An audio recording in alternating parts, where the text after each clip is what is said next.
everybody! How are you? How's your week been? Has it been busy? Mine has been really busy again. I don't seem to have the time to do anything these days. Anyway, I had a couple of stories. I couldn't decide what story to read to you this week. And then I remembered that on Monday the 15th of June, it is your virtual sports day. So, I've got a special story for you. It's a character that maybe you haven't heard of before, but your grown-ups should have. Hope you enjoy it. So the story from Miss Oswald this week is Paddington Goes for Gold. There's Paddington, and he's got a little medal. Wonder what he got his medal for. So this book is written by Michael Bond and illustrated by R.W. Alley.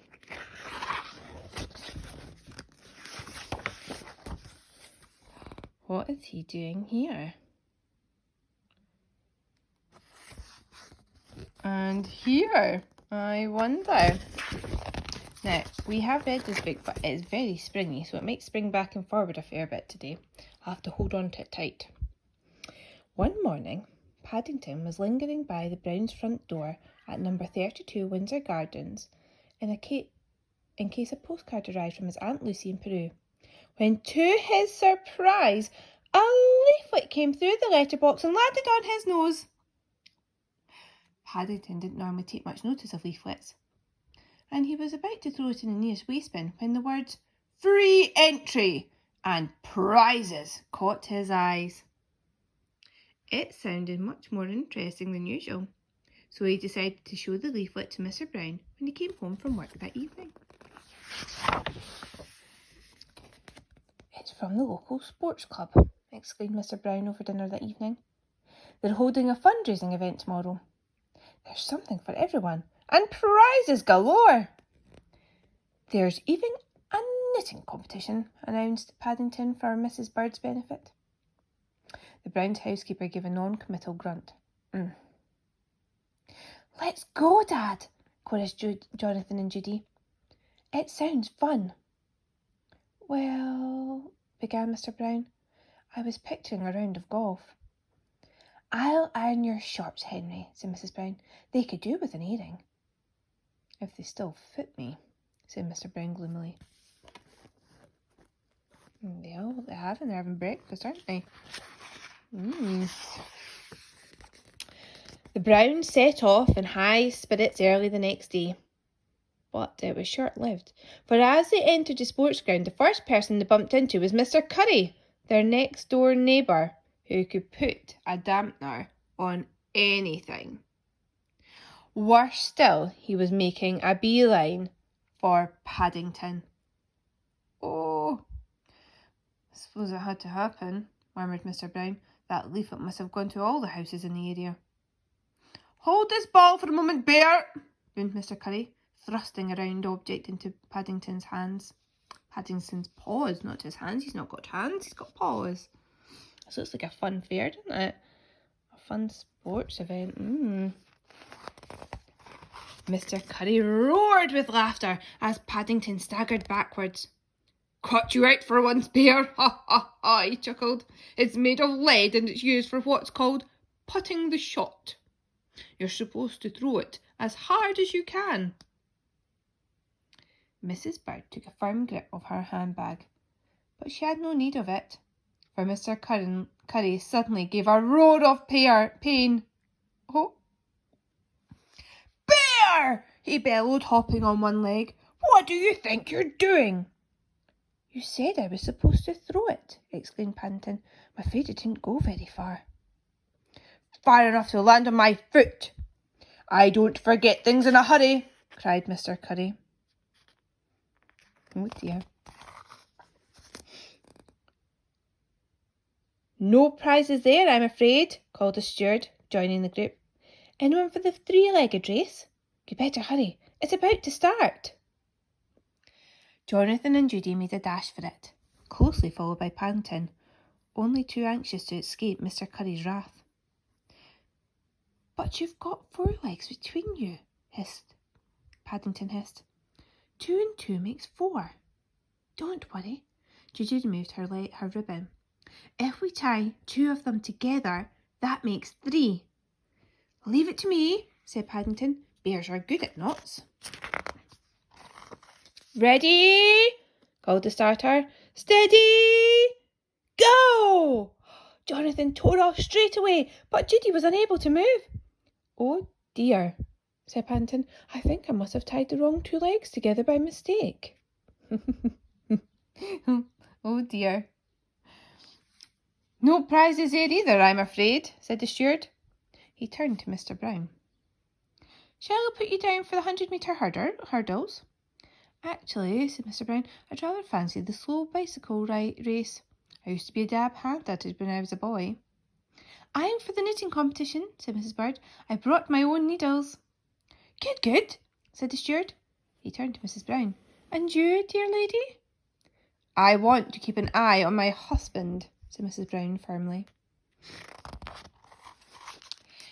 Paddington found it hard to see what was going on when he joined the crowd at the start of the race. But he pricked up his ears when he heard Mrs. Brown say she was worried Mr. Brown might fall off his bicycle. He's going ever so slowly, agreed Judy. Leave it to me, everybody, called Paddington, and he ran onto the track as fast as he could. Oh, there he goes.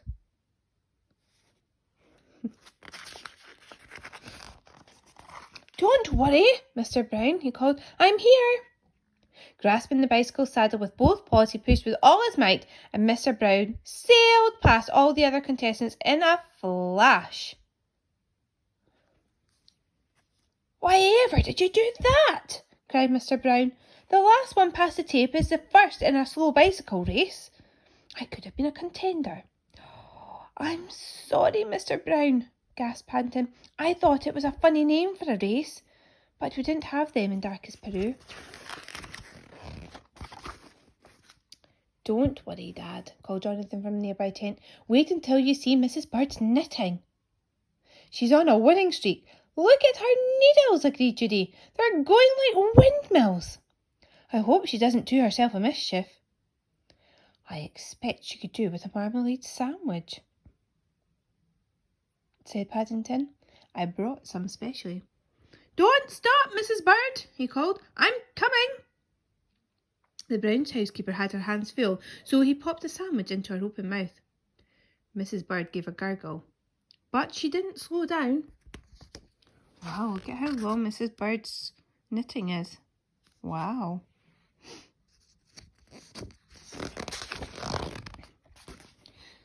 That's torn it, said Judy. If Mrs. Bird gets marmalade all over her needle, she won't be pleased. It's probably against the rules to feed competitors, said Mr. Brown. Jonathan gave a groan.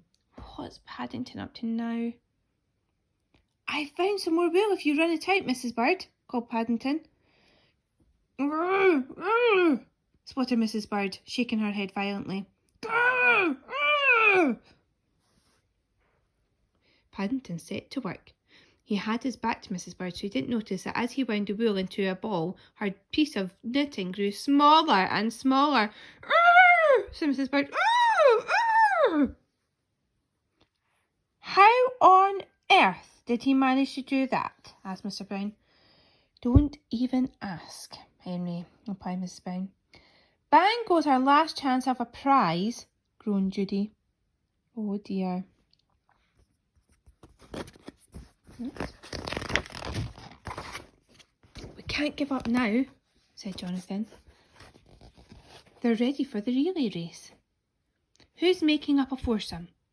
Paddington's paw shot up. Judy raised her hand, and after a moment, Mr. Brown joined them. In for a penny, in for a pound, he said. Judy made the first circuit of the track before passing the baton to Jonathan, who in turn passed it to Paddington. Whatever you do, he gasped, don't drop it. Mr. Brown was ready and waiting as a familiar figure rounded the bend. Where is it? He cried as Paddington drew alongside him. The baton! Where is it? I don't know, Mr. Brown, gasped Paddington. I had it when I left. You had it when you left? Repeated Mr. Brown. What do you mean you had it when you left? Paddington did his best to think of another way of saying it. "Jonathan told me not to drop it," he said, "so I put it somewhere, for safekeeping." "I don't believe it," groaned Mr. Brown.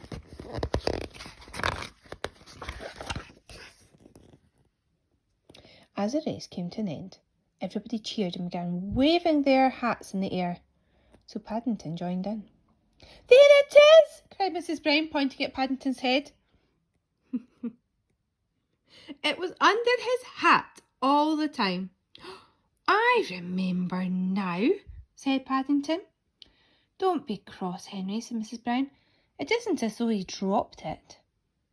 "Cross?" repeated Mr. Brown. "Have you seen it? I'm thankful he didn't give me it. It's covered in marmalade. Oh, I think it's time we went home."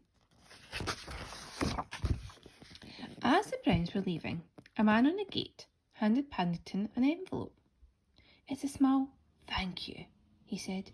"You are our very first bear contestant, and you seem to have brought us luck. Visitors have been flooding in." The envelope contained a medal made of gold foil, and it had a ribbon attached to it, so Paddington could hang it around his neck. There was some writing across the front, but he was too excited to read it. "I think," he announced, "I shall show it to Mr. Curry. It might make his leg better." "Mr. Curry doesn't deserve it," began Mrs. Bird, but Paddington was already on his way, and by the time they caught up with him, all they heard was a cry of "Bear!" followed by a loud bang. "Whatever happened?" asked Judy as Paddington reappeared. "Well," said Paddington, "when I showed Mr. Curry my medal, he started hopping about on one leg, but it was the wrong one, and when I mentioned it, he slammed the door in my face." "It's a pity you didn't mention the words on the front of the medal," said Mr. Brown. "Winning isn't everything. Taking part and doing your best is what matters most." "I would rather someone else did that," said Paddington politely. "I don't think Mr. Curry likes my mentions." "After you, Henry," said Mrs. Brown, amid laughter all around. There he is, trying a pole vault. I hope you enjoyed Paddington, and I hope you enjoy your sports day. I look forward to seeing all of your tries through the week. See you next week.